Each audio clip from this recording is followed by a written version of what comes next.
ইউটিউবে মনিটাইজেশনের জন্য অ্যাপ্লাই করার জন্য যখন হচ্ছে আমরা অ্যাপ্লাই বাটনে ক্লিক করি, দেন হচ্ছে স্টেপ 1 যেটা রিভিউ বেস টার্ম এটা কমপ্লিট হয়ে যায়, দেন হচ্ছে স্টেপ 2টা চলে আসে। স্টেপ 2তে থাকে হচ্ছে sign up for AdSense for YouTube.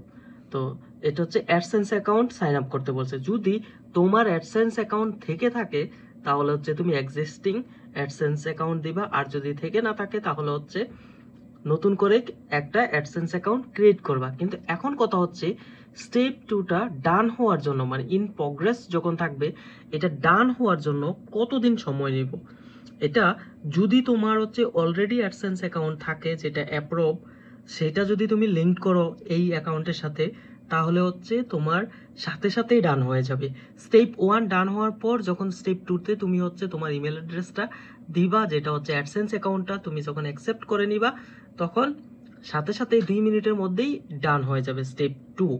আর যদি তুমি হচ্ছে অ্যাডসেন্স অ্যাকাউন্ট নতুন করে ক্রিয়েট করো, তোমার এক্সিস্টিং অ্যাডসেন্স অ্যাকাউন্ট নেই, নতুন করে ক্রিয়েট করতে হবে, তাহলে হচ্ছে তোমার অ্যাডসেন্সটা অ্যাপ্রুভ হওয়ার জন্য এটা 1 থেকে 7 দিন লাগতে পারে, বেশিরভাগে 1-2 দিন, 2 দিন বা 3 দিনের মধ্যেই ডান হয়ে যায় স্টেপ 2। তারপর চলে যায় হচ্ছে স্টেপ 3তে।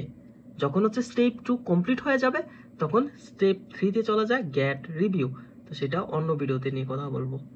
এই হচ্ছে স্টেপ 2 এর কাজ, অর্থাৎ এটা অ্যাডসেন্স অ্যাকাউন্ট লিংক হওয়ার।